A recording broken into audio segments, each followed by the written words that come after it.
Reason with them. I don't say go and break the jaws. I don't say go and shoot them, kill them, cut the throats. No, no, no. Allah says, Udu ila sabili rabbika bil hikmati. Invite all to the ways of thy Lord with wisdom, wal maw'izatil hasanati, and with beautiful preaching, wajadilhum billati ahsan, and reason with them in the ways that are best and most gracious. And I show you some little ways. I go to the West. I go to England. I go to America. I talk to them.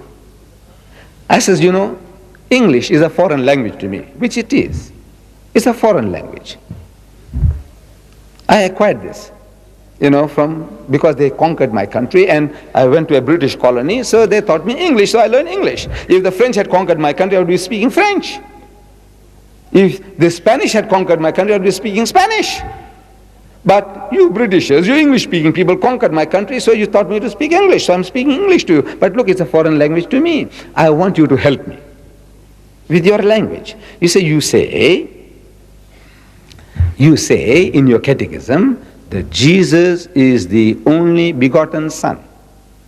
Begotten, not made. I say, will you please explain to me what you are trying to emphasize?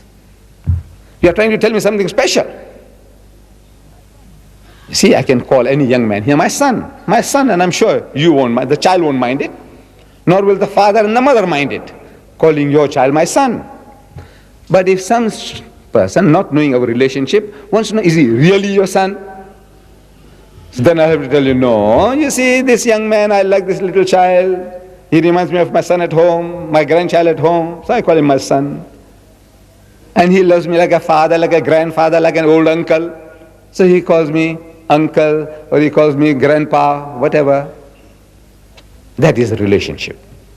But instead, if I said, yes, he is my begotten son, you know what I'm saying? What I'm insinuating? Horrible. I'm insinuating that the child is illegitimate. He is not his father's son, he is mine. I'm responsible for his birth. The worst swearing I can give him is that, if you know the meaning. So I just want to know what you are trying to emphasize. That's all. What you're trying to tell me. Please explain. And wallah, I tell you, you won't come across an English-speaking person who will explain to you.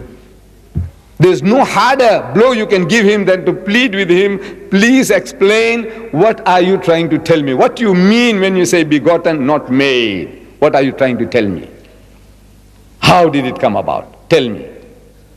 The nearest, in all my experience, the nearest to an explanation came from an American. See, the American is very militant. Now he is. We must give him credit. He is a fighter. And a fighter is good material. He's the best material to deal with.